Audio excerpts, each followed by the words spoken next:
dessa epístola tão rica, a Epístola aos Romanos. Vamos então iniciar, fazer uma introdução nessa primeira reunião.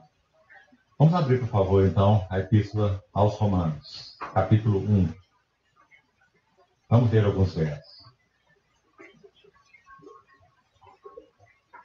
Romanos, capítulo 1.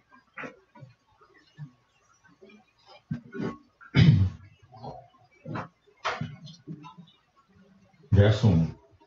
Paulo, servo de Jesus Cristo, chamado para ser apóstolo, separado para o Evangelho de Deus, o qual foi por Deus outrora prometido, por intermédio dos seus profetas, nas sagradas Escrituras, com respeito a seu Filho, o qual, segundo a carne, veio da descendência de Davi e foi designado Filho de Deus com poder, segundo o Espírito de Santidade, pela ressurreição dos mortos, a saber, Jesus Cristo, nosso Senhor. Versos muito ricos, se o Senhor permitir, examinaremos com detalhes. Para esse momento, notem essa expressão, verso 1, separado para o Evangelho de Deus. O Evangelho de Deus. Agora vamos ao final dessa epístola, capítulo 16, verso 25.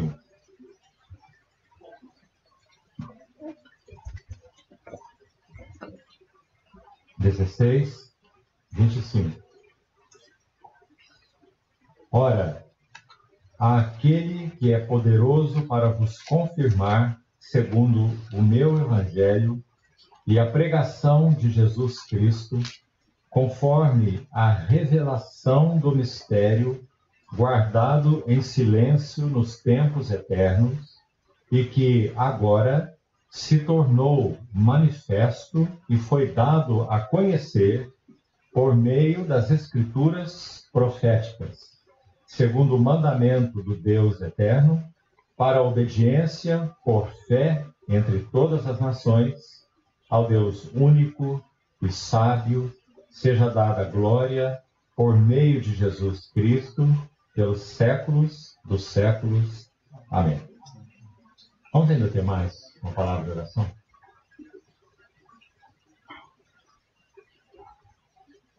Amado Pai Celestial, apresentamos mais uma vez juntos esse tempo que teremos na comunhão da Tua Palavra, suplicando a assistência daquele mesmo que inspirou essa palavra, o bendito Espírito Santo. Que Ele mesmo seja para nós o intérprete dela e encontre um caminho aberto para nos ensinar, alentar, encorajar, exortar, iluminar os nossos corações. Confiamos, Senhor, desde esse primeiro dia, às Tuas santas mãos, para que o Senhor realmente nos fale de modo pessoal e também coletivo. Para o louvor da glória, da Tua graça, é que nós te pedimos, confiados na Tua habilitação. No nome de Jesus. Amém. Amados irmãos, vamos usar então essa primeira reunião para uma introdução importante sobre essa carta, nos localizarmos dentro dessa carta. Em uma outra ocasião, quando compartilhamos Efésios, no ano passado então, nós buscamos enquadrar a vida de Paulo, juntamente com as suas cartas, dentro do tempo, sua vida e seu serviço, incluindo suas cartas. Vamos rememorar isso, até porque alguns dos irmãos que estavam nesse período não estão aqui hoje, não estavam naquele período. Então vamos olhar isso com bastante atenção. A primeira palavra dessa epístola aos Romanos é Paulo. Capítulo 1, versículo 1. Paulo. Quem foi esse vaso do Senhor? Ele escreveu, pela ação do Espírito Santo, a inspiração dele, a metade de todo o Novo Testamento. São 27 livros, Novo Testamento. O apóstolo Paulo é responsável por 13. Ou seja, a grandiosidade do entendimento disso que ele chama aqui no capítulo 16 que lemos, de o mistério que estava oculto de séculos e de gerações. Esse mistério, ele compreendeu de uma maneira tão clara, tão profunda, que então ele foi separado pelo Senhor, não porque teve a compreensão, ele foi separado antes de ter a compreensão, e o Senhor colocou suas mãos nesse vaso, moldando esse vaso, para que ele fosse esse responsável, mordomo, para usar uma palavra dele mesmo. Na maioria das traduções aí que os irmãos têm nas mãos, o termo é despenseiro. O termo no original é oikonomos. Nós temos uma palavra em português parecida com esse termo original grego, é a palavra economia, que significa dispensação. Então o Senhor confiou algo ao apóstolo Paulo que foi confiado exclusivamente a ele. É claro que toda a Bíblia é palavra inspirada por Deus. É claro que nós não fazemos distinção em termos de inspiração divina entre João, Judas, Pedro, Lucas, Paulo, Mateus e nenhum deles. Todos foram inspirados pelo Senhor.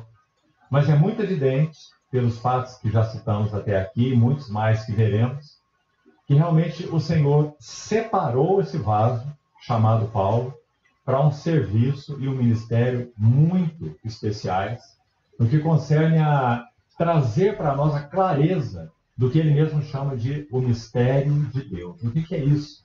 O que compõe esse mistério? Quando nós estudávamos Efésios, nós vimos que Paulo resumiu esse mistério assim. Efésios 5,32. Ele diz: grande é este mistério. E ele resume com duas palavras esse grande mistério. Ele diz: mas eu me refiro a Cristo e a Igreja. Nós não estudamos ainda, não chegamos lá. É nossa intenção, diante do Senhor, no momento futuro, abordarmos a epístola aos Colossenses. Especialmente para os mais novos que estão aqui, aquela epístola, ela contém a menção mais exaustiva sobre a glória de Cristo. Cristo como sendo o mistério de Deus. Quem é ele? Então, lá no capítulo 1, ele vai dizer assim: ele é a imagem do Deus invisível. Ele é o primogênito de toda a criação. Ele vai dizer: nele é que foram criadas todas as coisas, visíveis ou invisíveis. Tronos, principados, poderes, autoridades, tudo foi criado por meio dele e foi criado para ele. Ele ainda continua assim: e é nele, olha quantos ele aí, é nele que tudo subsiste. E ele ainda continua, vai dizer: e ele, aí que para esse momento eu gostaria de enfatizar, e ele é a cabeça do corpo, vírgula, da igreja. Meus irmãos, todo esse mistério de Deus se resume nessas duas palavras.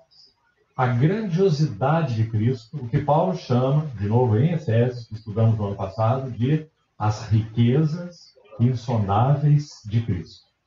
Então, Cristo é, em primeiro plano, esse chamado mistério de Deus. Por que mistério? Porque ninguém poderia conhecê-lo se não fosse alvo da ação do Espírito Santo. A única pessoa capaz de revelar Cristo para nós é o Espírito Santo.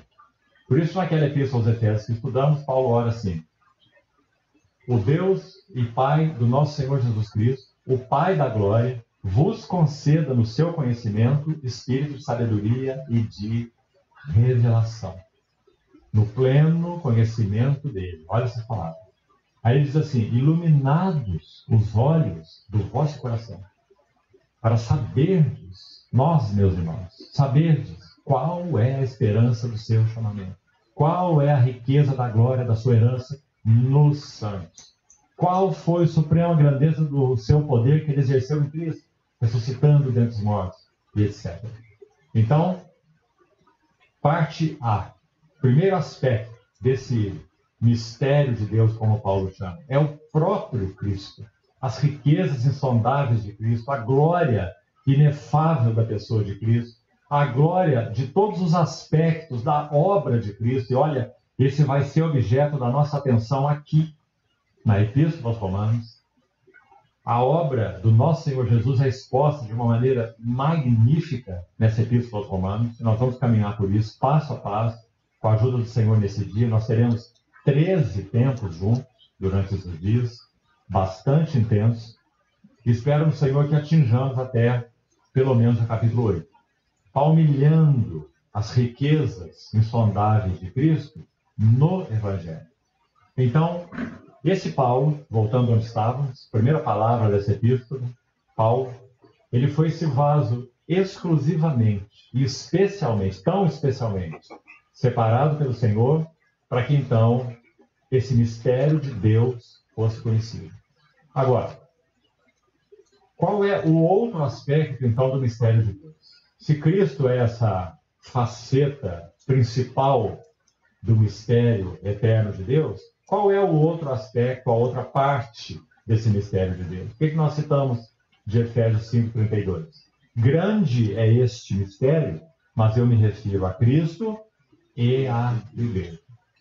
Então, meus irmãos, estamos colocando isso como uma introdução, porque o que nós vamos ver nessa epístola de Paulo aos Romanos é exatamente esse aspecto ligado à Igreja, como parte do mistério eterno de Deus, revelado agora pelo Espírito Santo, ser trazido para nós em detalhes. O que é a Igreja? Como que a Igreja, então, foi estabelecida? Qual é o conteúdo, então, do Evangelho de Deus e o que se tornou posse daqueles que receberam o Senhor Jesus e, então, constituem a sua Igreja pelo Espírito Santo? Então, Paulo vai fazer uma exposição calma, uma exposição didática.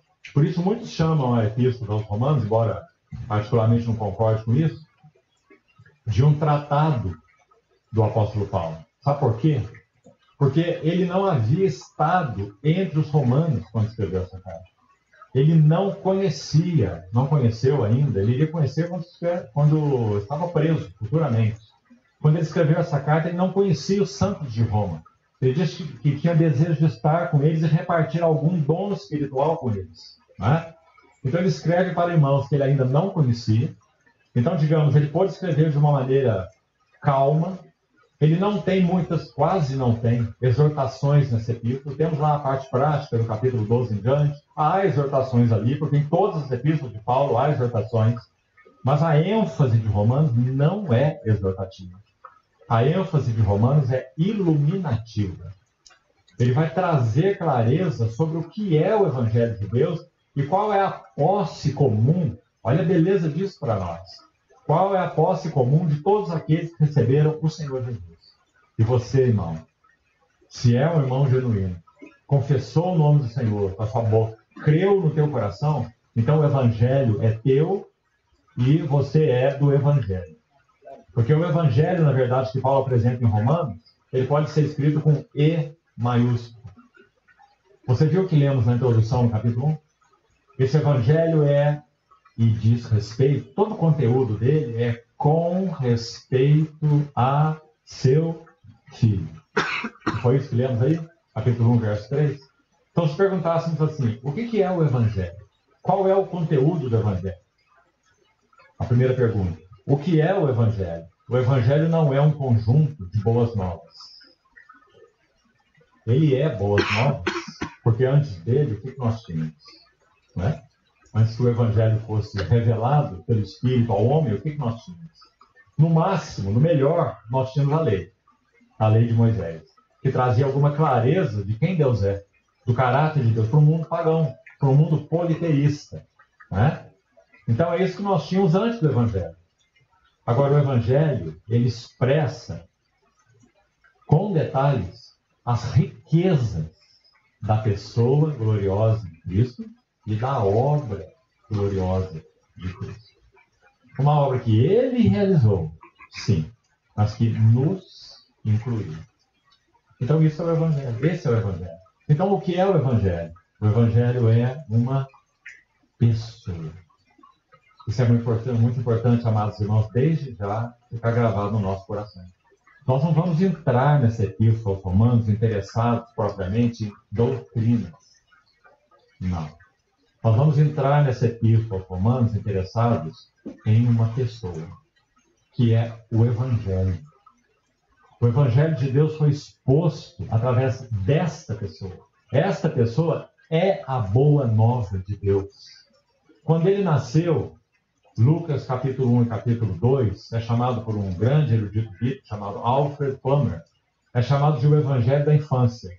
Porque só Lucas, naqueles 2 capítulos, traz todos os detalhes, tantos detalhes sobre a infância do nosso Senhor Jesus. Somente ele. Ele foi coletando todas essas informações de Maria, a mãe do Senhor, de Isabel, de Zacarias e de muitos outros. Simeão, né? Então ele foi coletando essas informações e escreveu aqueles 2 capítulos do seu Evangelho. Lucas, capítulo 1 e capítulo 2, sobre a infância do Senhor. Então, o que nós vemos naqueles 2 capítulos de Lucas? Lucas menciona 8 vezes a palavra alegria em todo o seu Evangelho, em 24 capítulos. Nos 2 primeiros, ele menciona 5 vezes alegria. Mas aquele capítulo, aqueles 2 primeiros capítulos, não falaram nada ainda sobre o nosso Senhor Jesus, adulto, com 30 anos, iniciando seu ministério. Isso está no capítulo 3. No seguinte, até o capítulo 2, nós temos Jesus só até os 12 anos de idade. Não é assim? E Lucas menciona 5 vezes a palavra alegria. A alegria no coração de Zacarias, a alegria dos anjos, a alegria em João Batista, estava dentro do ventre de Isabel, quando ela vai dizer, a criança tremeu de alegria dentro de mim. Quando aquelas 2 grávidas se encontraram, a mãe do nosso Senhor e Isabel, você lembra daquele encontro? Ela diz, a criança tremeu de alegria no meu ventre. João Batista, que foi cheio do Espírito Santo desde o ventre materno, porque ele seria o precursor do Messias, do Cristo, que é o Evangelho. Que ministério, né? Por isso nosso Senhor falou que ele é maior do que todos os profetas. E que até aquele momento ninguém nascido de mulher era maior do que João. Nem Davi, nem Isaías, nem Jeremias, nem José, nem Daniel, nem ninguém. Porque João teve o privilégio de apontar o seu dedo e dizer, aqui está o Cordeiro de Deus, o Evangelho, o Messias, o Cristo. Então, meus irmãos, esse é o Evangelho. Não diz respeito a um tratado teológico. Não diz respeito a um conjunto de doutrinas. O Evangelho diz respeito a uma pessoa. Isso precisa ficar muito claro para nós. Segunda coisa, qual é o conteúdo do Evangelho? Então essa resposta é mais delicada, porque nós temos que ir estudando a Epístola aos Romanos, para ver qual é o conteúdo do Evangelho. Interessante que, olha esse detalhe também, ouça bem. Romanos, ele vai começar a descrever o Evangelho, digamos, de baixo para cima. Efésios descreve o mesmo Evangelho de cima para baixo. Vamos explicar isso. Romanos vai descrever o significado do Evangelho, começando do homem perdido, do homem sem Deus. Acho que você já leu esse capítulo aí muitas vezes, né? Deviam ter colocado uma plaquinha ali, ó. Quem não leu pelo menos 20 vezes não entra aqui, né? Porque nós pedimos aos irmãos que lessem muitas vezes esse livro, né? Para que você não achasse que eu estou falando grego aqui. Mas se você leu muitas vezes, você está compreendendo o que eu estou dizendo. Então, o capítulo 1 de Romanos vai mostrar o Evangelho anunciado e alcançando o homem perdido. Sem lei, para usar as palavras de Efésios, sem esperança, sem Deus no mundo. Ou seja, o Evangelho sendo traduzido de baixo da perdição do homem para cima. Para cima até onde? Nós vamos ver no capítulo 8, se chegarmos lá. Até a glória de Deus. Porque ele vai dizer, a esses que predestinou, a esses chamou. E aos que chamou, a esses glorificou.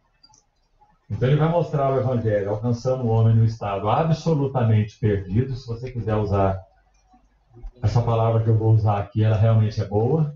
A ideia é o homem no seu sentido depravado, ou seja, a depravação de toda a raça humana. O que é uma depravação? É uma condição de estar alienado de tudo aquilo que diz respeito a Deus.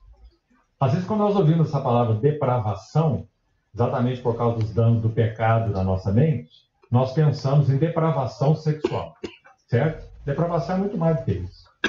Depravação significa o estado do homem em alienação de Deus. Então, é uma depravação mental, emocional, depravação no corpo, que não tem a ver apenas com questões sexuais. Tem muito mais do que isso. Tem a ver com alienação.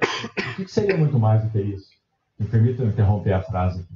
Mas há algo mais violento do que depravação sexual? Depravação espiritual, adoração de ídolo. A Bíblia diz que a idolatria é abominação ao Senhor. O capítulo 1 de Romanos fala sobre aqueles que adoraram e serviram a criatura ao invés do Criador, o qual é bendito eternamente. Então, o que é essa depravação moral e espiritual na qual o homem nasce? Porque todos nós nascemos em pecado. É uma condição, repetindo, de alienação completa aos interesses de Deus, às intenções de Deus, ao coração de Deus. Meus amados irmãos, não é preciosa essa epístola ter começado por aí? Quem de nós começou em um estado diferente? Quem de nós nasceu sem pecado? Todos nós começamos aí, onde a epístola aos Romanos começa. Então, da depravação, alienação completa às intenções, aos sentimentos, aos interesses, ao coração de Deus, até a glória. Agora, irmãos, olha o tamanho dessa distância, desse abismo. Quem que poderia transpor esse abismo? De uma total depravação até a glória de Deus. Por isso, um dos mais nobres, se é que podemos dizer assim, mais lindos títulos do nosso Senhor Jesus no Novo Testamento, sabe qual é? O mediador. Paulo escreve assim para Timóteo, olha, há um só Deus, esse é o Deus da glória, e um só mediador entre o Deus da glória, entre Deus e os homens depravados. Quem é o único mediador? Cristo Jesus. Vírgula, Paulo vai dizer, homem. Porque se ele não se fizesse homem, com toda a experiência humana, tentação humana, vulnerabilidades humanas, sentimentos humanos, podemos até dizer fraquezas humanas, teve fome, angústia, dor, tristeza, solidão, rejeição. Então nós não teríamos representante nenhum. Nós teríamos um Salvador que não sabe do que nós precisamos. Mas esse não é o nosso Senhor. O livro de Hebreus que estudamos diz o que dele? Ele foi tentado em todas as coisas, à nossa semelhança, mas sem pecado. Maravilha, não é? Ele foi tentado muito mais do que nós. Por que nós afirmamos isso?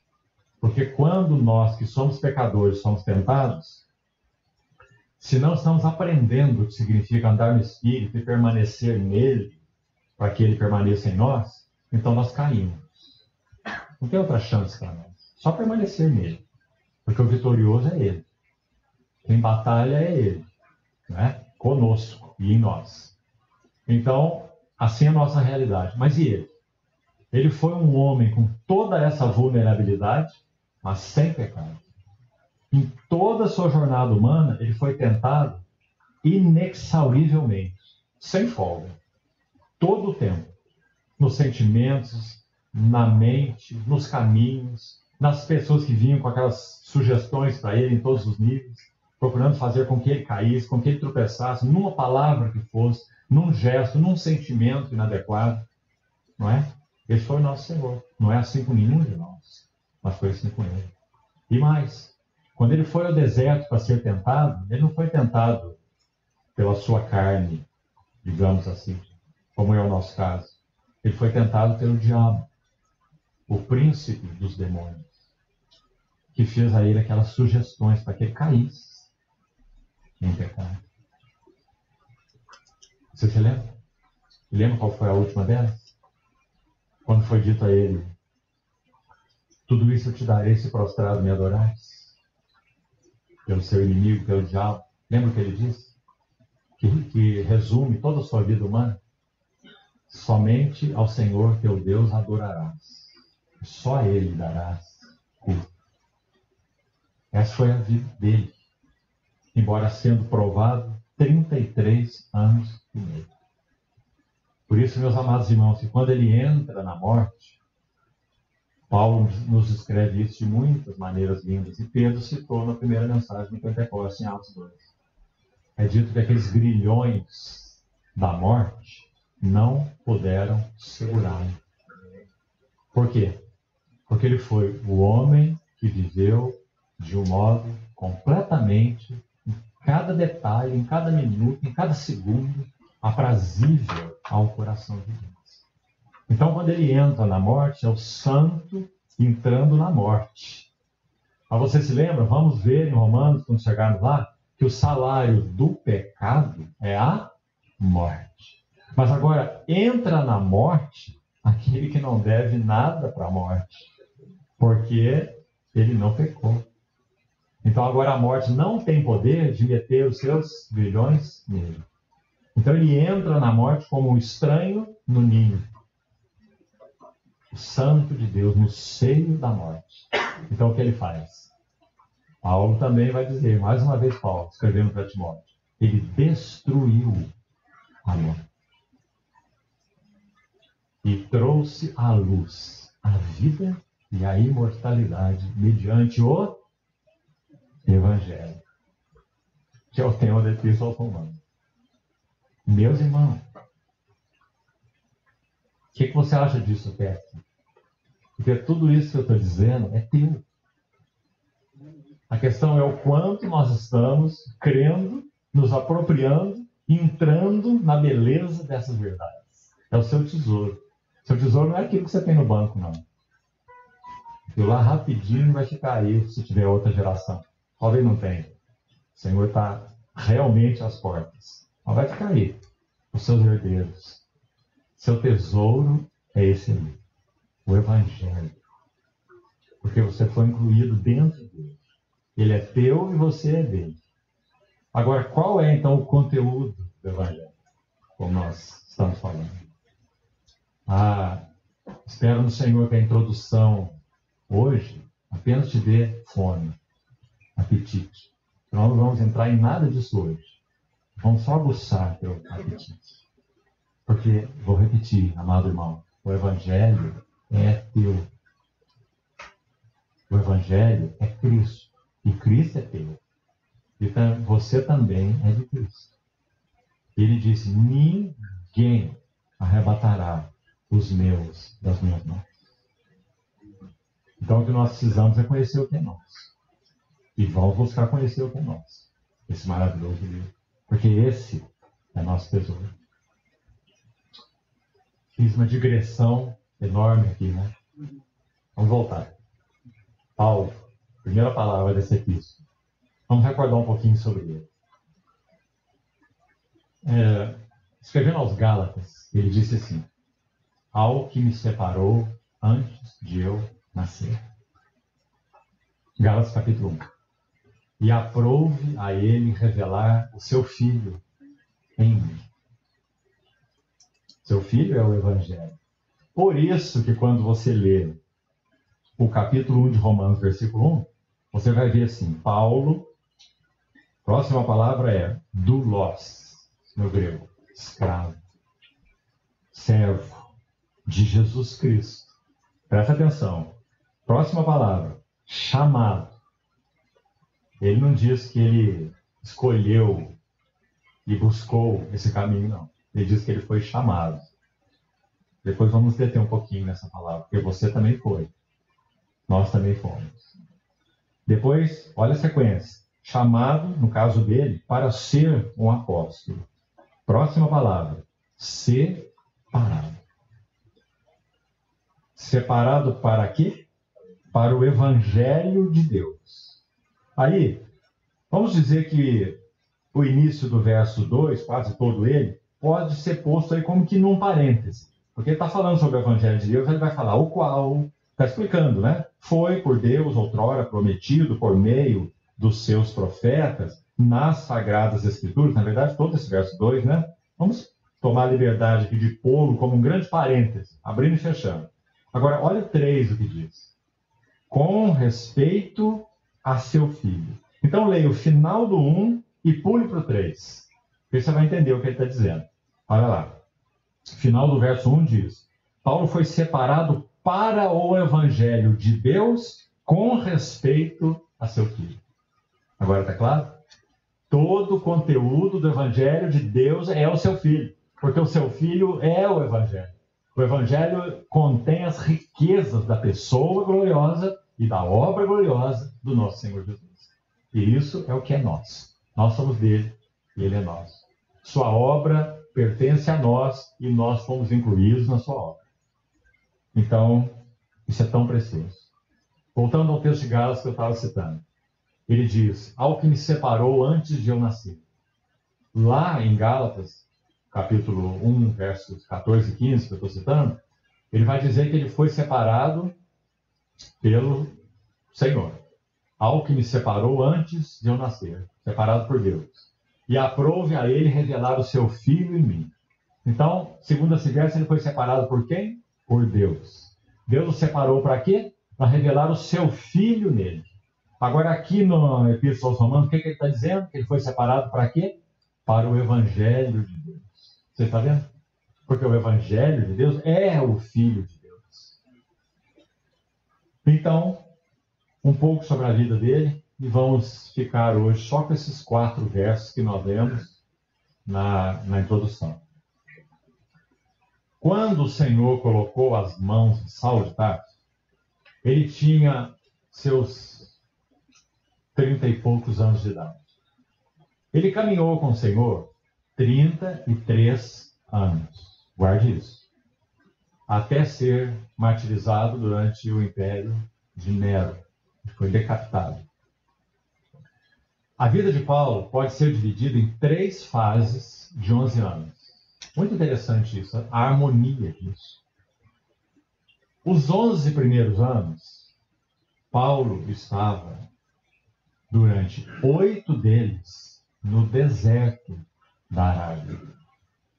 E os 3 últimos, em Tarso. Nós sabemos disso pelas Escrituras.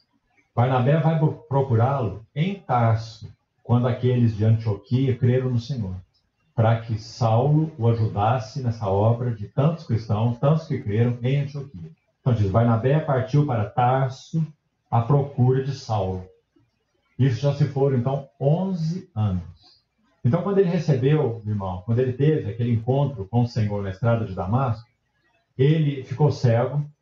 Ele foi ajudado por outros a entrar na cidade, ficou cego 3 dias, durante os quais não comeu nem bebeu.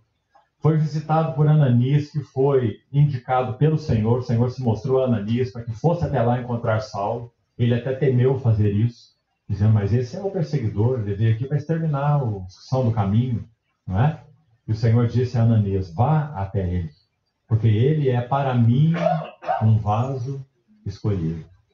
Olha essa expressão, vaso escolhido. E ele então vai conhecer o quanto lhe importa, o quanto irá tocar a ele sofrer por causa do meu nome. Então Ananias foi até lá, batizou, como que escamas caíram dos seus olhos, ele voltou a ver e ele pregou o evangelho ali em Damasco. Sabe qual foi o fruto, o resultado disso? 0. Nada. Pelo contrário. Imediatamente ele já foi perseguido ali e teve que sair daquela cidade em um cesto pela muralha. E nós não ouvimos mais de Paulo durante 11 anos. São 11 anos de silêncio, amados irmãos, em que esse homem, Paulo, permaneceu quieto diante de Deus por 11 anos. Aí nós podíamos perguntar, mas como que alguém pode ter sido encontrado pelo próprio Cristo glorificado na estrada de Damasco, com uma tal revelação: eu sou Jesus a quem tu persegues, e agora ficar 11 anos calado. Ele tinha que dar um jeito de ir para o mundo inteiro pregando o evangelho. Por que ele precisou desses 11 anos? Calar, de silêncio. Por quê? Ele era um fariseu.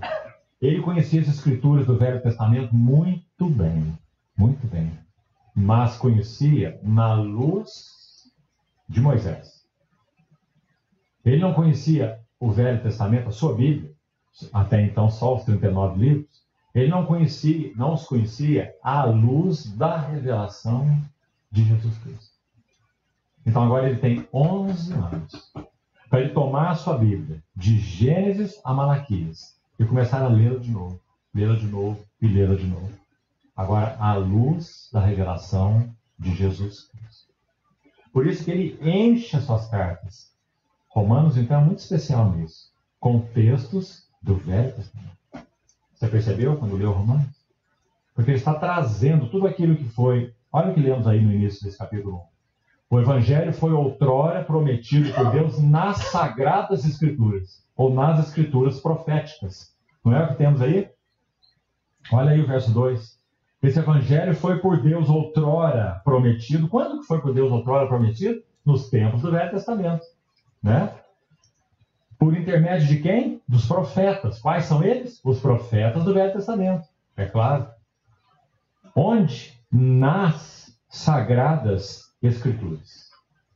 Então Saulo teve 11 anos, meus irmãos, até que ele foi encontrado por Barnabé para trabalhar ali em Antioquia. E nós sabemos que trabalho ele realizou. Né? Então guarde isso, porque é tão importante. Às vezes achamos que uma medida de revelação desse tamanho assim que temos, nos qualifica para sairmos aí viajando o mundo inteiro e pregando para todo mundo. Não é? 11 anos.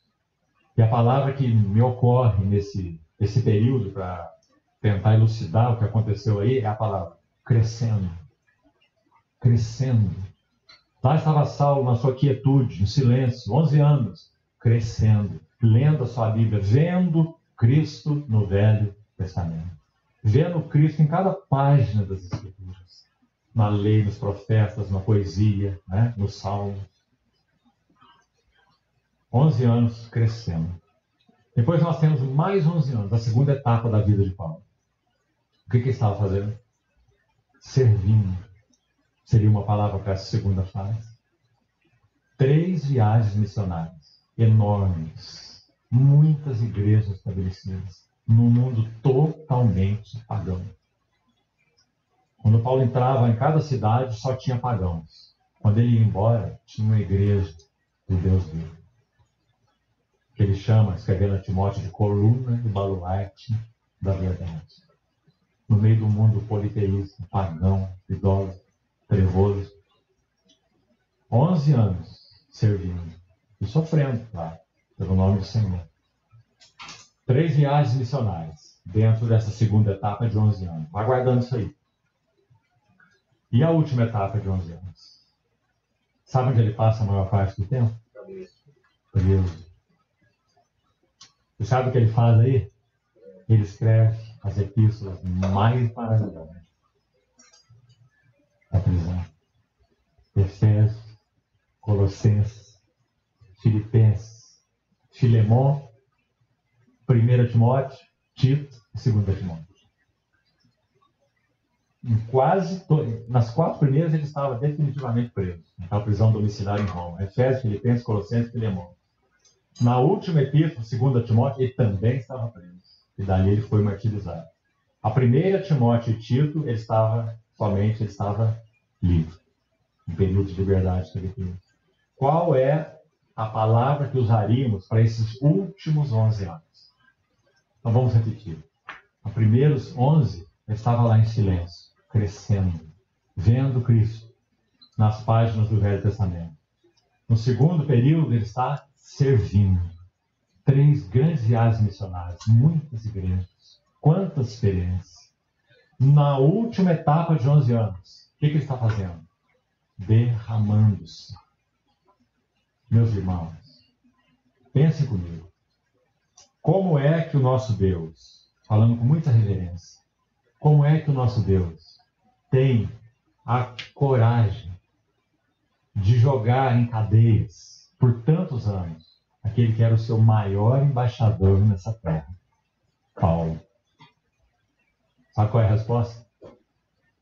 Nós fomos chamados, todos nós, cada um de nós, para, sobre tudo, nos derramarmos aos pés do nosso Senhor. Quando o Senhor nos chamou, Ele não nos contratou como seus funcionários. Sim, Ele disse, ide por todo mundo pregar o evangelho a toda criatura. Paulo fez isso, inclusive. Né? Mas como ele termina a sua vida? Preso. Derramando-se para aquele que o chamou, separou, amou, moldou. Paulo dizia assim, eu de mim mesmo nada sou, mas Cristo é tudo. Para mim o viver não é pregar o evangelho. Para mim o viver não é estabelecer igrejas. Para mim o viver não é a obra de Deus. O que ele fala naquele texto? Para mim o viver é o quê? Para mim o viver é Cristo. E assim termina a sua vida. Meus amados irmãos, que coisa maravilhosa é essa?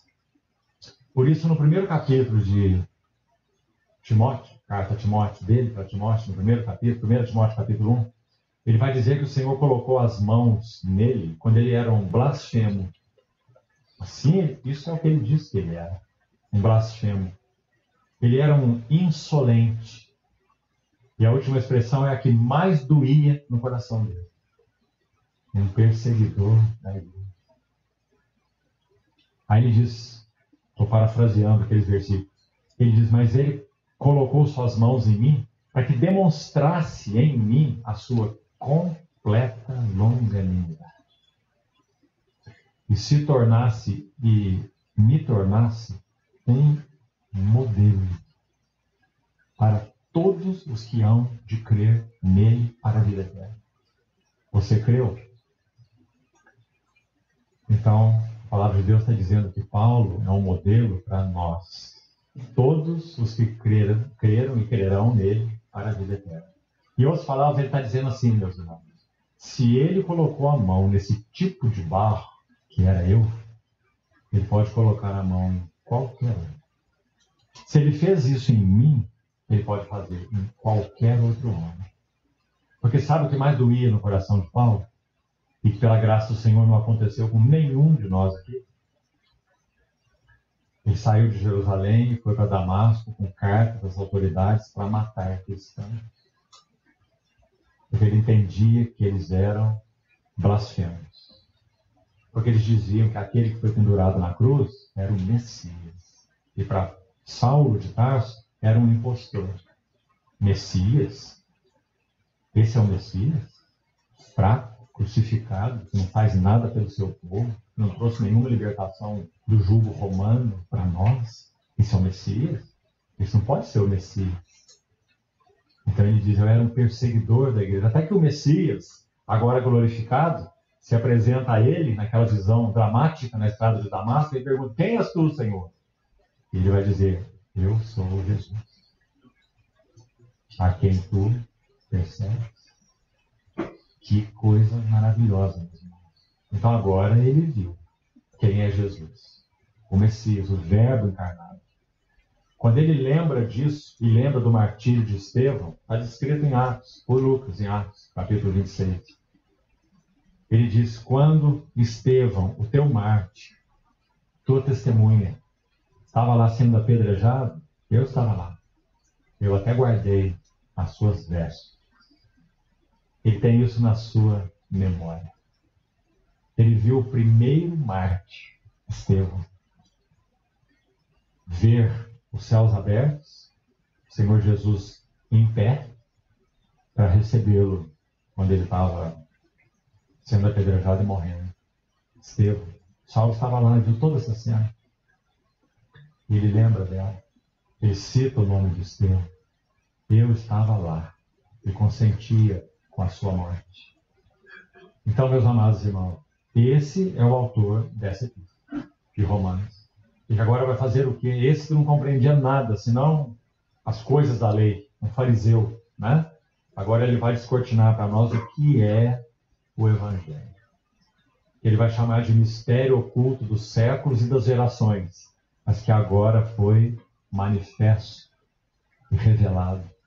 E ele foi o principal porta-voz para trazer para nós a revelação desse Evangelho. Então, completamos aí essas 3 fases de 11 anos de Paulo. Agora, vamos localizar as epístolas, e aí já vamos poder seguir com o restante do tempo que temos. Se você gosta de anotar, seria bom que você fizesse isso aí. Como que as epístolas de Paulo vão se enquadrar nesses 3 períodos de 11 anos? Então, os primeiros 11 anos ele está lá quieto, crescendo. A segunda etapa de 11 anos ele está servindo, 3 viagens missionárias, pregando o Evangelho, muitas igrejas, todas aquelas experiências que conhecemos. E a última etapa de 11 anos ele está se derramando aos pés daquele que o amou. No primeiro período de 11 anos, ele não escreve nenhuma epístola. Ele está quieto, em silêncio. Está fazendo uma releitura das Escrituras. No segundo período de 11 anos, presta atenção aqui, na primeira parte desse período, é o segundo período então, de 11 anos. Na primeira parte desse período, ele escreve 1ª e 2ª aos Tessalonicenses. São as epístolas que são chamadas de a primavera da vida e serviço de Paulo. Ele ainda era, de certa forma, um jovem, talvez 40 e poucos anos apenas. E ele começa, então, a viajar e pregar o Evangelho, e estabelecer igrejas. Então ele escreve 1ª e 2ª Tessalonicenses, na primeira metade dessa segunda fase de 11 anos. Não se perca aí. Depois, na segunda metade dessa segunda fase. Então agora é a segunda metade do período intermediário. Ele escreve 4 epístolas. Quais são elas? Romanos, aí estamos enquadrados agora, sabemos onde estamos. Romanos, Gálatas, 1 Coríntios, parece que os irmãos estão estudando 1 Coríntios, né? No momento. Então é aí que ela está enquadrada, no final da segunda etapa de Paulo, naqueles 11 anos que nós dividimos, 3 períodos de 11 anos. Então, no final dessa etapa intermediária, ele escreve Romanos, Gálatas, 1ª e 2ª aos Coríntios. 4 epístolas. Podemos dizer que as primeiras 2, 1ª e 2ª Tessalonicenses, são as epístolas da primavera do serviço de Paulo. Certo? Primavera. Está começando. As 4 seguintes são as epístolas. Qual é a estação do ano que vem depois da primavera? Verão.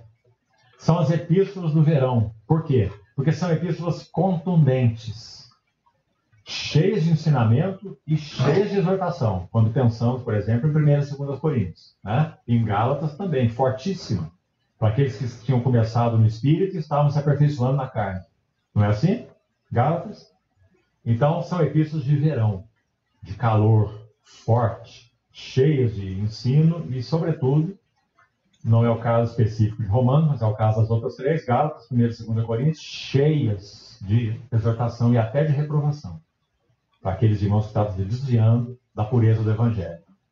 E agora nós chegamos, então, para a última etapa. Não se perca aí, nas suas anotações. A última fase de 11 anos. Na primeira parte também dessa última fase, ele escreve as chamadas epístolas da prisão. Efésios, Colossenses, Filipenses e Filemon. Então elas estão aí na primeira parte desses últimos 11 anos. Efésios, Filipenses, Colossenses e Filemon. Agora nós vamos lá para o final da vida dele. A última etapa, a segunda metade do último período de 11 anos. Lá no finalzinho, ele escreve 1 Timóteo, Tito e 2 Timóteo.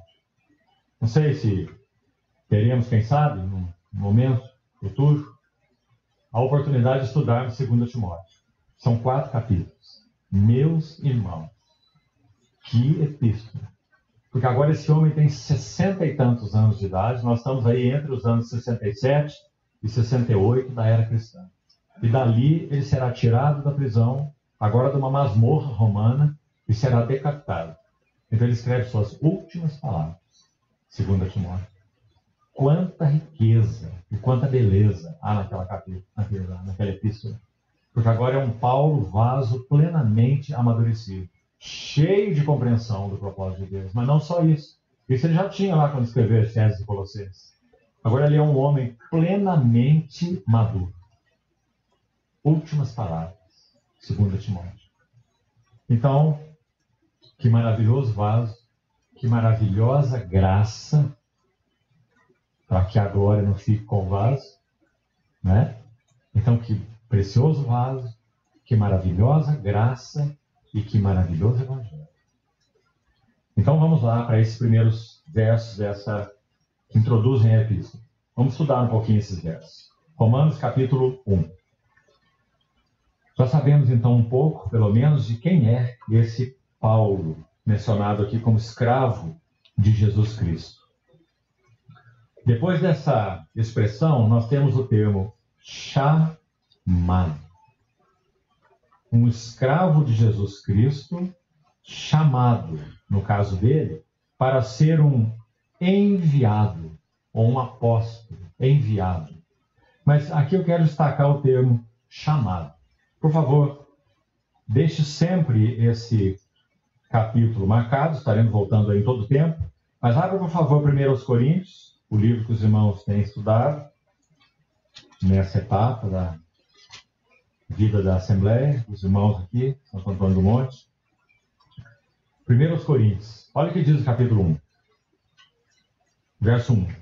Paulo, chamado, olha de novo essa palavra, pela vontade de Deus, não pela vontade dele, não foi ele que escolheu, não foi ele que se qualificou, não foi ele que se apresentou. Assim também conosco. Quem é que se qualificou, quem é que se apresentou, quem é que escolheu? Não fostes vós que escolhestes a mim, mas eu vos escolhi a vós outros. Eu vos designei para que vades e deis fruto, e o vosso fruto permaneça. Bendito seja o Senhor. Então ele vai dizer, chamado pela vontade de Deus, no caso dele, mais uma vez, para ser um enviado, um apóstolo de Jesus Cristo. Ainda, verso 26, desse mesmo capítulo. 1 Coríntios 1, 26. Irmãos, reparai, pois, na vossa vocação, ou chamamento, vocação, chamamento, visto que não foram chamados. Você vê que Paulo tem um apreço muito especial para essa palavra, né? Chamado, porque isso resume a vida dele. Ele estava lá no meio dos fariseus, como ele diz, numa treva completa, blasfemo, insolente, perseguidor da igreja, mas ele foi chamado. Então ele diz, o mesmo se aplica a nós, assim como aos coríntios, né? Reparai, ele diz, no vosso chamamento, visto que não foram chamados muitos sábios segundo a carne. Tem algum aqui entre nós? Se tiver aqui algum irmão que, quem sabe, um dia escreveu um livro, vai ser muito. Né? Não temos nenhum sábio segundo a carne aqui. Nós fazemos realmente parte desse grupo. Nós estamos no grupo dos ignorantes. Né? Não foram chamados muitos sábios segundo a carne, nem muitos poderosos. Também tem alguém aqui, em qualquer nível de poder, público, expresso, evidente? Ninguém. Temos aqui nosso nível de autoridade, né? Pai, marido, patrão, né? Mas poderoso, não tem ninguém aqui. Governantes, né? Nem muitos de nobre nascimento. Também tem alguém de sangue azul aqui na sala? Não tem ninguém. O sangue do vermelho para outra coisa, né? Pelo contrário, olha que lindo o verso 27. Deus escolheu. Então, digamos, dentre esses que ele escolheu, não tem muitos sábios, olha de novo o 26, segundo a carne, claro, segundo a carne, apenas, segundo o que o homem natural considera sabedoria. Nem tem muitos poderosos, nem tem muitos de nobre nascimento. Pelo contrário, ele escolheu, agora somos nós, olha aí, as coisas loucas do mundo. Agora nos enquadramos bem. Eu tenho certeza, irmão, conhecendo um pouquinho só da vida de alguns irmãos aqui, e não de todos. Alguns de nós aqui poderiam dizer claramente assim: eu não estaria vivo hoje se nosso Senhor Jesus não tivesse me alcançado. Diante da vida que eu vivi, dos caminhos que eu andei. Não é? Loucos. Ele escolheu as coisas loucas do mundo para envergonhar os sábios do mundo. Olha que maravilha, irmão. O cristão mais infantil que seja, mais novinho, aquele que ainda sabe tão pouco da grandiosidade da herança que ele tem no Evangelho, ele já é mais sábio do que o homem mais sábio do mundo. Não é? Claro que ele é. Ele foi chamado das trevas para a sua maravilhosa luz. Então ele escolheu as coisas loucas do mundo para envergonhar os sábios. Ele escolheu as coisas fracas do mundo. Não sei você, mas eu gosto muito desse versículo, porque fala bem que nós somos, né? Fracos. Ele escolheu as coisas fracas do mundo. Sabe o que isso significa? É o mundo olhando para nós e dizendo: quem são vocês? Vocês são um povinho do nada. Até mesmo se alguém ferir a face a vocês, sabe o que vocês fazem? Vocês nem xingam. Vocês têm que voltar a outra. E se alguém tirar a túnica, vocês dão uma capa. Vocês são desprezíveis. Vocês nem deviam viver no mundo. É uma raça desprezível. É isso ou não é? Nós somos seguidores daquele que foi crucificado. Se alguém te ferir uma face, volta-lhe a outra. Se alguém tirar a tua túnica, dele também a capa. Se alguém te obrigar a andar uma milha, vai com ele duas. Dá o que te pede, não volte as costas ao que deseja que lhe empreste. Esses somos nós. Bendito seja o Senhor. Sabe por quê, meus irmãos? Porque o nosso Salvador e a nossa herança não são deste mundo. Quando ele vier e trouxer a realidade do que Hebreus chama de o mundo vindouro, lembra da expressão em Hebreus? Não foi a anjos que sujeitou o mundo que há de vir. Hebreus 2:5. Ele vai dizer sobre o qual estamos falando. Quando ele vier, e ele está às portas, e trouxer essa realidade bendita, sabe quem são aqueles que vão reinar? Bem-aventurados os mansos, porque eles herdarão a terra. Bem-aventurados os pacificadores, eles serão chamados os filhos de Deus. Bem-aventurados os humildes em espírito, porque deles é o reino dos céus.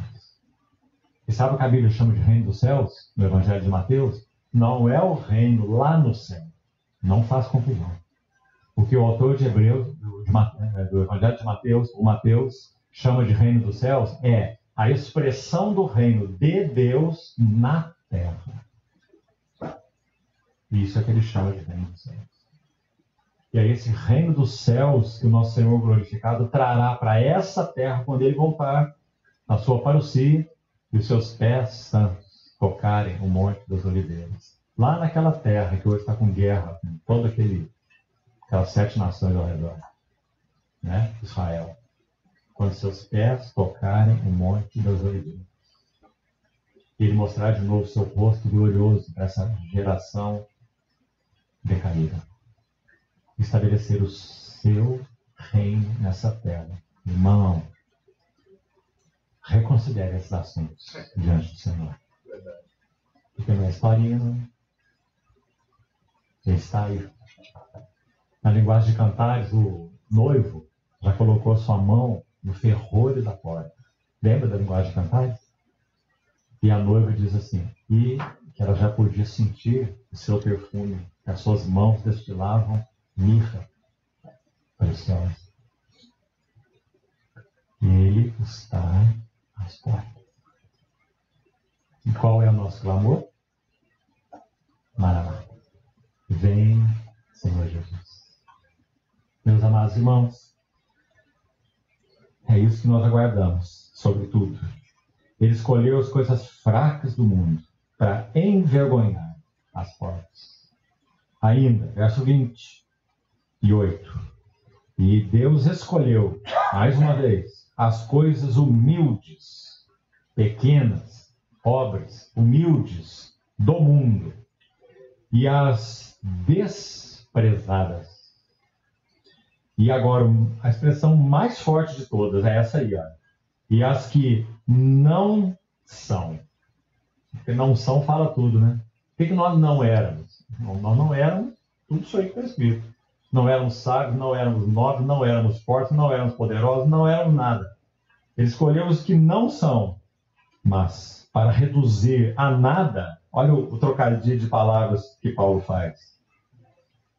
Reduzir a nada as que são, a fim de que ninguém se glorie em si mesmo, né? Por si mesmo, se glorie na presença de Deus.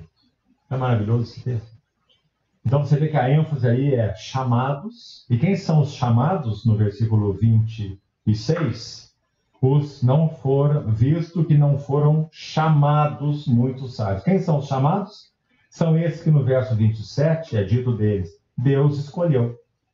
Olha aí. E no 28 também, Deus escolheu. Esses são os chamados. Voltando lá em Romanos, então, onde estava? Chamado para ser apóstolo, separado para o evangelho de Deus, o qual, esse evangelho, que é uma pessoa, como já explicamos, é o próprio Cristo, ele foi por Deus outrora prometido por intermédio dos seus profetas, os profetas do Velho Testamento, nas Sagradas Escrituras, os 39 livros do Velho Testamento. Todos eles se referem a esse evangelho, a essa pessoa, a esse Cristo. Aí no 3, então, já fizemos essa analogia, né? Ele vai dizer que esse evangelho de Deus, que ele mencionou no verso 1, todo o conteúdo desse evangelho diz respeito a seu filho. Não tem nada alheio ao seu filho. Então, os irmãos, me perdoem se estou enfatizando demais, mas cada um dos elementos que nós vamos estudar nessa epístola, nós temos que conectar a ele. Porque, meus irmãos, uma coisa é estudar justificação pela graça por meio da fé. Certo? Acho que vocês já examinaram esse assunto. Foi o assunto básico da reforma, chamada reforma protestante, da pré-reforma também. Justificação pela graça por meio da fé. Uma coisa é estudar isso. Justiça de Deus que nós não tínhamos, só Cristo tinha. Então, pela fé, essa justiça foi imputada a nós, termos que são usados em Romanos. Você compreende tudo isso na sua cabeça. A justiça de Cristo imputada ao que crê. Essa palavra é uma palavra forense, né? É como se o assunto fosse resolvido num tribunal. Então, o Senhor está justificando aquele que não tinha justiça. Quando chegarmos lá, vamos entender como que ele pode fazer isso e permanecer um Deus justo. E permanecer um Deus moral. Como é que ele pode justificar um ímpio e permanecer justo? Não é uma grande pergunta? É, imensa pergunta. Nós vamos ter a resposta dela lá no capítulo 3 e 4. Nós podemos entender isso tudo aqui, ó. Sem compreendermos exatamente que justificação pela graça por meio da fé significa que Deus, pela sua graça que nos alcançou, ele nos vestiu de um traje que a Bíblia chama de Cristo. Isso é muito diferente de compreender a doutrina da justificação pela fé com a cabeça, na teologia sistemática. Uma realidade, uma revelação espiritual que nós fomos vestidos de Cristo. E isso é justificação pela fé. Muito diferente. Assim que vamos seguir por esse livro, a partir de amanhã, da outra sessão, estudando então o conteúdo do Evangelho. Vamos lá para concluirmos esses 4 versos por hoje. Verso 3, então, esse evangelho diz respeito ao seu Filho, riquezas da sua pessoa e da sua obra. O qual, filho, esse filho, segundo a carne, veio da descendência de Davi. Por que será que é importante Paulo falar isso aqui? Porque Paulo está dizendo que ele não foi um fantasma e nem uma aparição, mas que ele entrou na raça humana. Ele está dizendo, vocês querem ter certeza disso? Bem, consultem os livros e olhem a descendência de Davi. E olhem a quem pertence a mãe humana dele, a quem pertence o pai dele, que nem teve participação nesse nascimento, né? Mas olhe bem essa genealogia, olha de onde ele veio. Segundo a carne, ele é um filho de Davi. Ele entrou na raça humana. Poucos séculos depois, meus irmãos, 4 séculos depois de Paulo ter escrito isso, apareceu uma pessoa, nós já estaríamos lá na época de João agora, finalzinho do primeiro século, um indivíduo chamado Cerinto, um mestre pagão, gnóstico. Sabe o que ele dizia? Que Jesus de Nazaré ele tinha um corpo metafísico. Ele não tinha um corpo de carne e sangue real. Ele foi um mestre chamado docetista. Essa palavra dokesis no grego significa aparência. Jesus tinha uma aparência humana, mas ele não era um homem real, ele dizia. Por isso João, que foi contemporâneo dele, vai enfatizar na sua epístola, 1 João, assim, olha, aquele que diz que Jesus Cristo não veio em carne, esse é o anticristo. Né? Porque se ele não veio participar da raça humana, se tornando homem mesmo, tudo que o homem é, espírito humano, alma humana e corpo humano real, de carne e sangue. Então nós não teríamos redentor nenhum. Como nós poderíamos ter um salvador, um redentor, se ele não é homem? E por isso o texto que citamos de Timóteo, há um só Deus, um só mediador entre Deus e os homens, Cristo Jesus. Mas não só isso, ele não diz só Cristo Jesus. Ele diz Cristo Jesus, homem. Então, segundo a carne, veio da descendência de Davi. Agora, atenção no verso 4. Gostaria de gastar um tempinho explicando para os irmãos a beleza dele. Como que está na sua tradução? A revista atualizada diz assim, e foi designado Filho de Deus. Alguma tradução diferente aqui para essa palavra? Designado? Declarado. Mais alguma outra? Ou só essa? Declarado. Que, na verdade, no português significa a mesma coisa, né? Designado ou declarado. Então, vamos buscar a palavra lá na língua original, para ver o que ela significa. Olhe bem. Se você toma uma semente de mamão e você planta, você não tem nenhuma expectativa que ali nasça uma macieira. Mas digamos que você vai nascer um pé de mamão. Mas se você não sabe, olha isso, se você não sabe que aquela semente é de mamão, então você diz assim, eu vou jogá-la na terra, eu quero ver o que vai acontecer. Certo? Então, a hora que nascer o mamoeiro, você vai dizer, agora eu sei. Agora essa semente foi declarada. Agora essa semente foi designada. Então agora eu posso colocar uma plaquinha aqui, escrita mamoeiro. Ficou claro, irmão? Essa foi a palavra aqui. Agora vamos entender dentro do versículo. Olha a beleza desse versículo. No 3 está dizendo que o evangelho é o seu filho, que segundo a carne, ele veio da descendência de Davi, certo? Segundo a carne. Por favor, me acompanhe aqui. João disse assim, se o grão de trigo caindo na terra, olha isso, não morrer, fica só. Mas se morrer, produz muito fruto. Então esse verbo eterno de Deus, a palavra viva, que segundo a carne, ele veio da descendência de Davi, ele foi plantado na terra. Digamos, essa semente encarnada agora, quem conhecia quem ele era? Hein?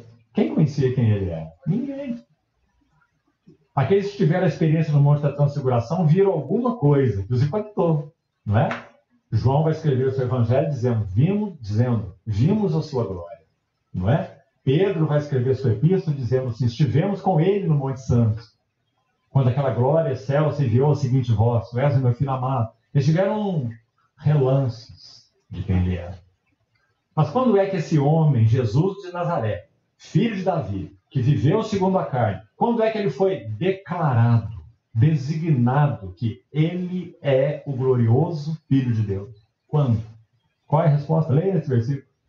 Ele foi designado Filho de Deus com poder,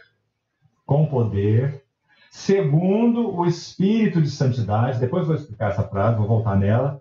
Agora continue. Pela. Então ele foi designado, ele foi declarado, ficou evidenciado que o homem, Jesus de Nazaré, vulnerável, digamos, fraco, sujeito a tentações, um homem comum, não é? Não andava com uma areola sobre a cabeça, não é? Ele foi designado, que é o glorioso Filho de Deus, pela ressurreição dos mortos. Meus irmãos, agora está tudo claro para nós, né? Então, quando ele ressuscita dos mortos, digamos, aquela placa pode ser colocada ali, ó, dizendo: este é o glorioso Filho de Deus. Porque ninguém pode vencer a morte. Essa é a beleza desse versículo, meus irmãos. Agora, outra coisa que é importante. Presta atenção.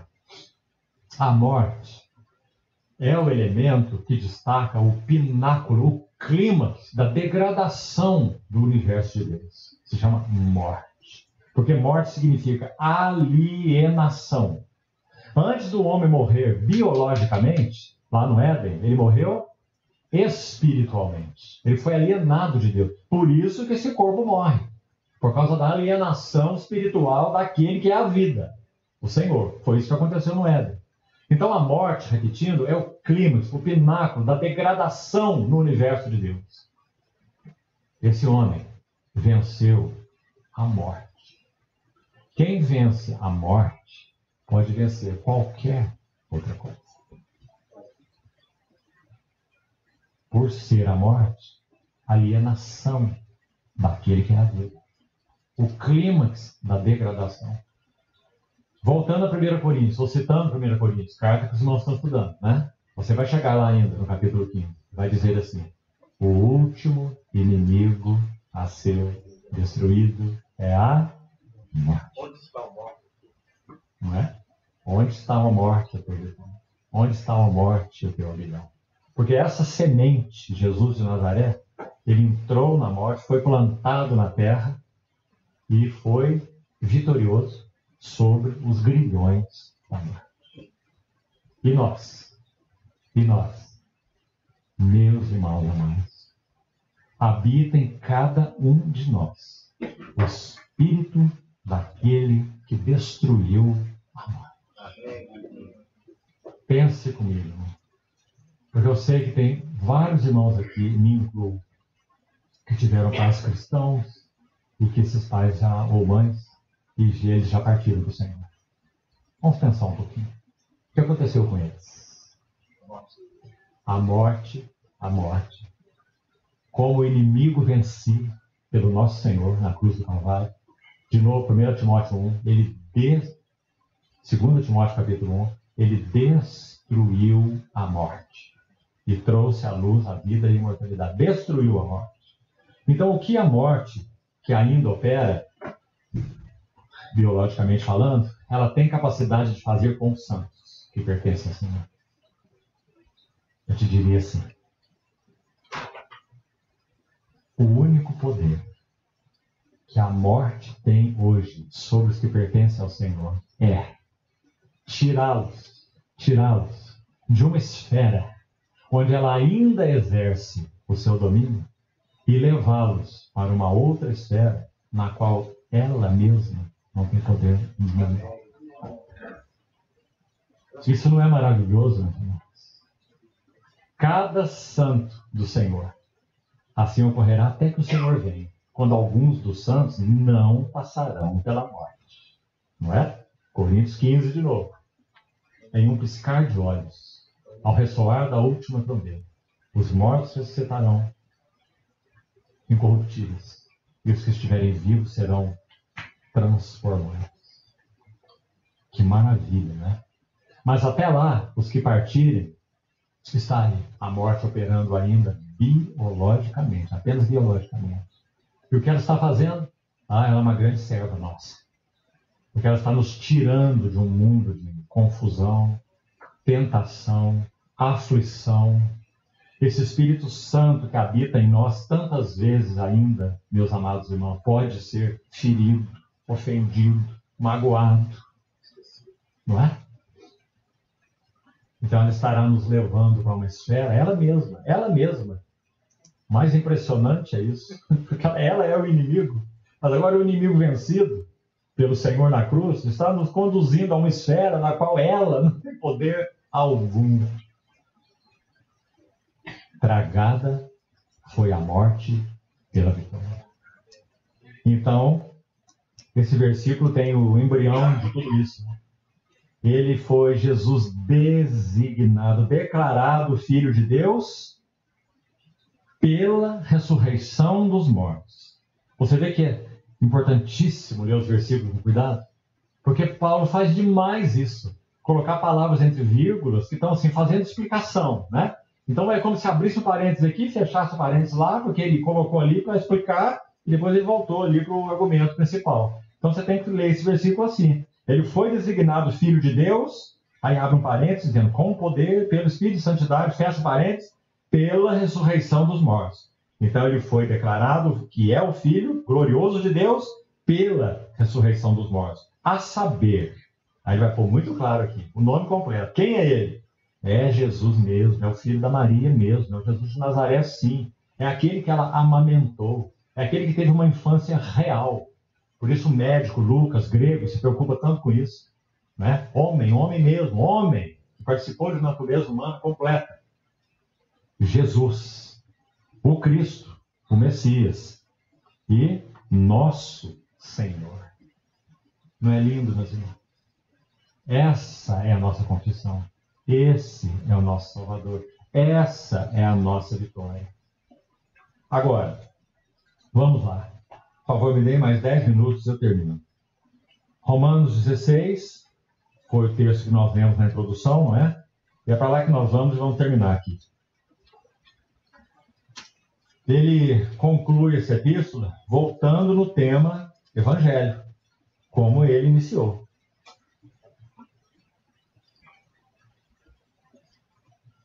Romanos 16, 25. Ora, há aquele, olha que esse A está craseado, porque está se referindo a Deus, o Pai. Há aquele que é poderoso para vos confirmar, segundo o meu evangelho. Olha que expressão bonita. Paulo chama esse evangelho que diz respeito a Cristo, como está lá no capítulo 1, verso 3, de meu evangelho.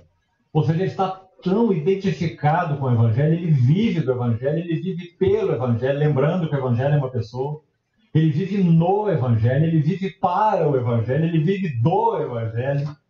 Então ele diz, é o meu evangelho. Cada um de nós, meus irmãos, deveria dizer isso com relação ao evangelho. Ele é o teu evangelho também. Porque ele é tudo para você. É tudo que você tem. Você não tem mais nada que não seja esse evangelho. Me lembrei de uma coisa aqui dizendo essa frase. Acho que você já ouviu, talvez, isso de mim mesmo. O Watchman estava na prisão. Ficou 20 anos numa prisão comunista por amor do Senhor e do evangelho. E ele estava nessa prisão e ele adorava o Senhor nessa prisão. Louvava o Senhor. Cantava alguns cânticos. E o carcereiro ouvindo. Coitado desse carcereiro. E o carcereiro ouvindo o irmão Watchman adorar o Senhor. Um dia o carcereiro chegou perto dele e disse assim, Senhor Ni, eu queria muito receber esse Cristo, esse Jesus que você adora. Mas eu tenho medo de perder tudo. Lembre-se, ele era um carcereiro no sistema comunista. Tenho medo de perder tudo. Sabe qual foi a resposta do irmão Ni para ele? Mas enquanto você não recebê-lo, você não tem nada. Não é, meus irmãos? Enquanto você não recebê-lo, você não tem nada. Perder tudo.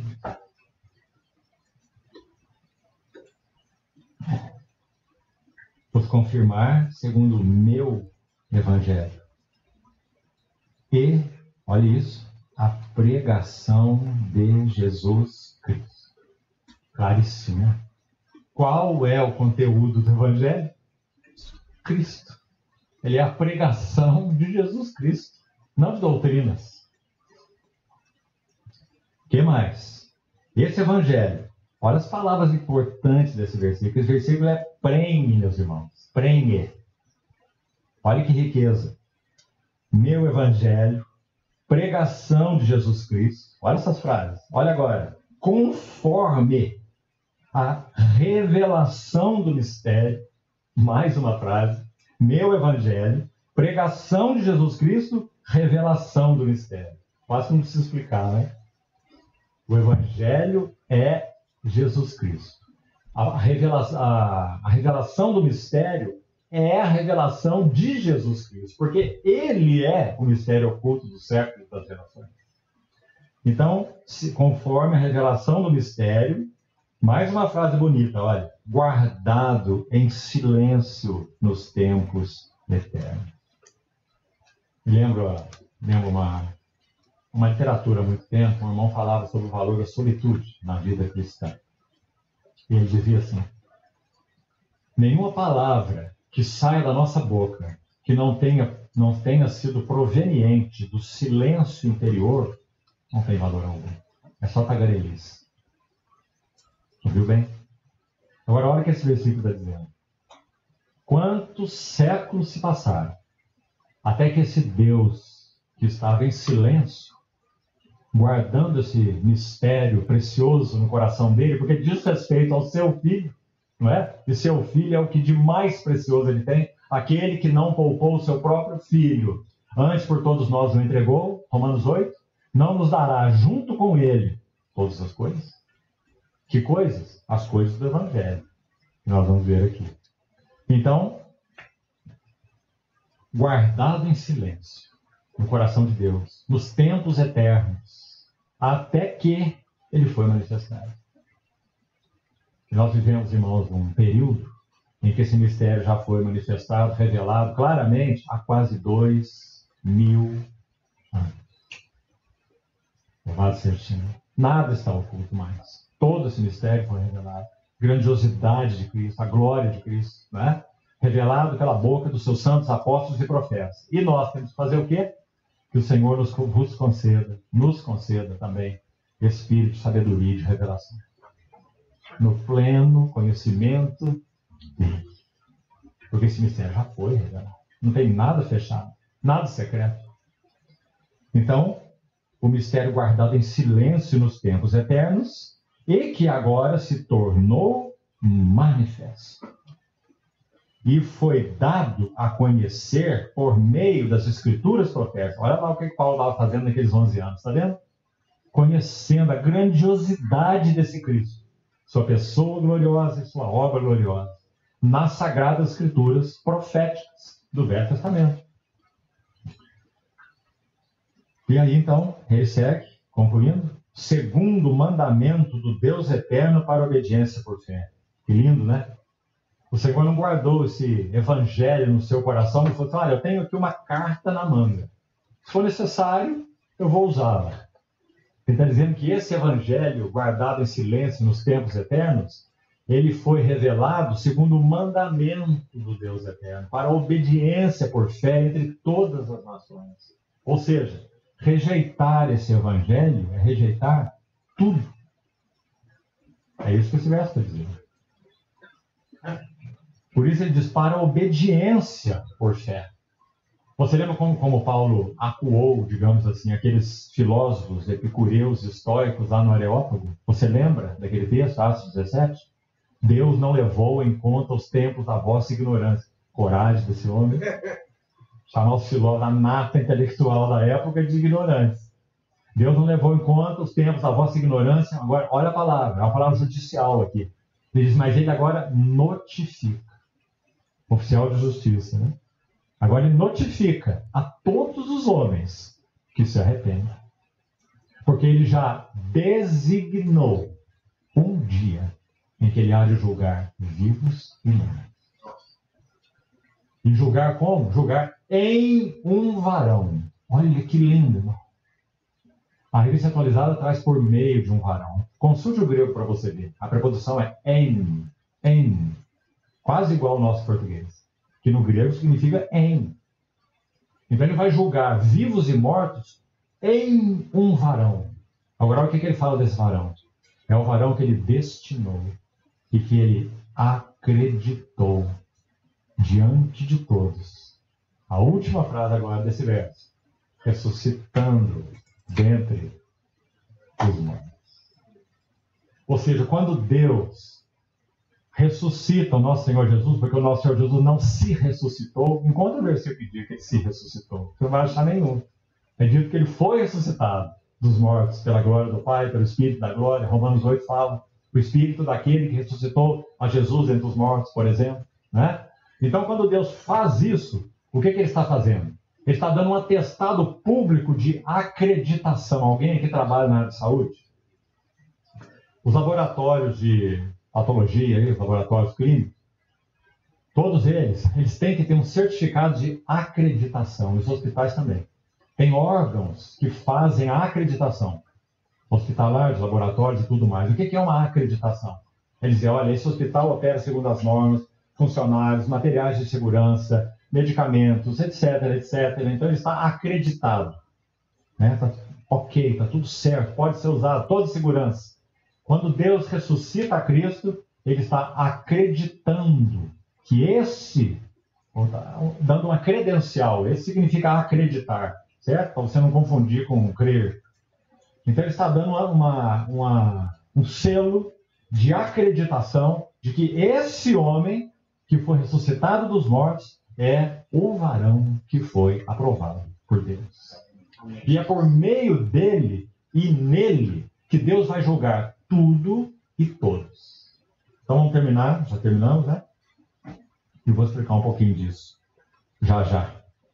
Obediência por sempre de todas as nações, a esse Deus único, sábio, seja dada a glória por meio de Jesus Cristo, pelos séculos dos séculos. Amém. Então, para concluir, meus irmãos, por hoje.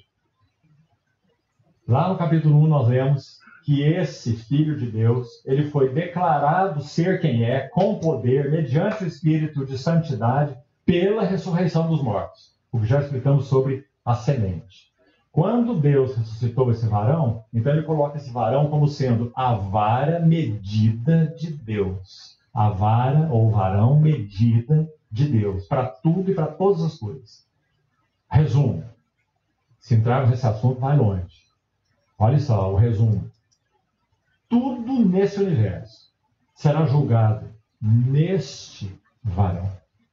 Nada fará parte da nova dispensação que nosso Senhor Jesus trará na sua parousia, na sua vinda, que o autor de Hebreus chama de o mundo vindouro, como nós citamos, né?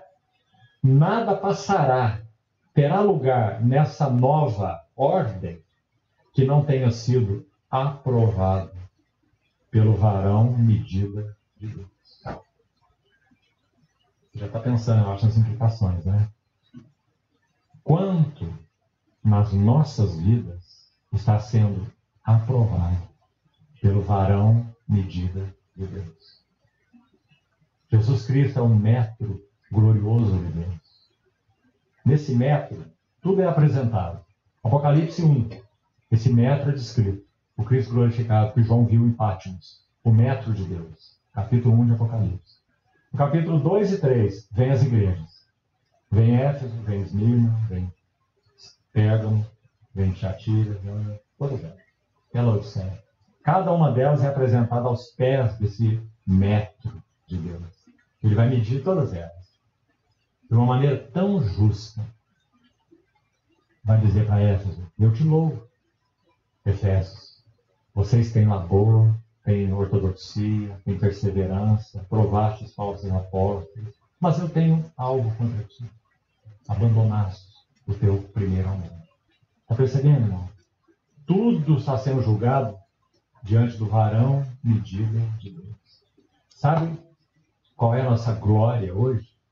É que nós já pertencemos a Ele, é que ninguém vai nos tirar das mãos dele, e que Ele está trabalhando as nossas vidas hoje, antes que venha o grande e glorioso dia do Senhor, para julgar tudo em nossas vidas, que não confere com esse varão medida de Deus. E é isso que a Bíblia chama de santificação. Que lindo, né? Você quer ser santificado, irmão? A coisa mais preciosa para nós é ser santificados.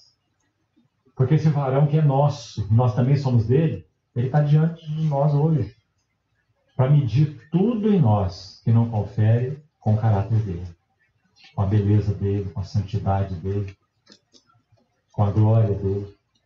E ele vai continuar fazendo isso se nós desejarmos. Porque esse processo não é automático, não.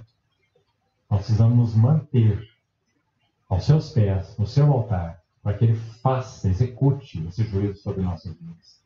E tudo que ele tira, ele se põe no lugar. Tudo que ele tira, ele se põe no lugar. É assim que ele nos santifica. Cristo vai sendo formado em nós. Graças a Deus por isso. Então, acho que podemos ficar até aqui por hoje. É assim que a epístola começa, é assim que a epístola termina. Com esse tema, o Evangelho. Agora, se o Senhor permitir, amanhã, então, nós vamos começar no capítulo 1. Claro que não vamos poder ir capítulo por capítulo, exaustivamente, mas confie no Senhor que iremos passar por eles, de modo a termos uma visão clara do conteúdo do Evangelho. E, sobretudo, irmãos, oremos, como também já foi dito no princípio, para que nós tenhamos um tempo de revelação espiritual. Nós não estamos aqui como um seminário, interessado em doutrinas. Nós queremos ver o Senhor de forma nova. Ver o Senhor no Evangelho. Pôr a mão no nosso tesouro, espiritualmente falando. E permitir, então, que o Espírito Santo realmente trabalhe essas verdades gloriosas do Evangelho dentro dos nossos corações.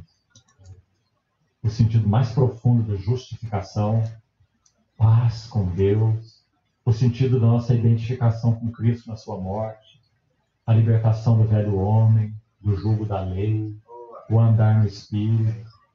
Quanta realidade maravilhosa, irmão, disposta para todos nós. Então, que o Senhor nos ajude a andarmos nisso juntos nesses dias. Amém. Vamos orar? Concluímos então.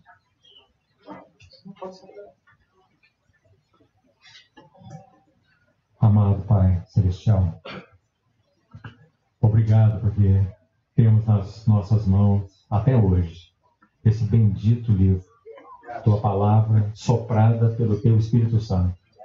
Palavra infalível. Muito obrigado, Senhor, por podermos beber dessa fonte espiritual. Senhor, nós somos tão carentes, tão necessitados, Senhor, de espírito de sabedoria e de revelação, para que realmente nós entremos naquilo que nós já possuímos em Cristo Jesus. E para que mais do Teu caráter possa ser formado nas nossas vidas. Senhor, cremos que o Senhor está às portas. Por isso queremos Te aguardar de forma digna, exultantes, com os nossos afetos por Ti despertados. E Te pedimos assim, Senhor, que nesses dias o Senhor nos conceda esse ambiente espiritual, de modo que o Bispo e Pastor Supremo das nossas almas possa nos apacentar pelos seus ricos pastos. Confiamos-nos, Senhor, a Ti, muito agradecidos, no precioso nome do nosso Senhor Jesus. Amém. Amém.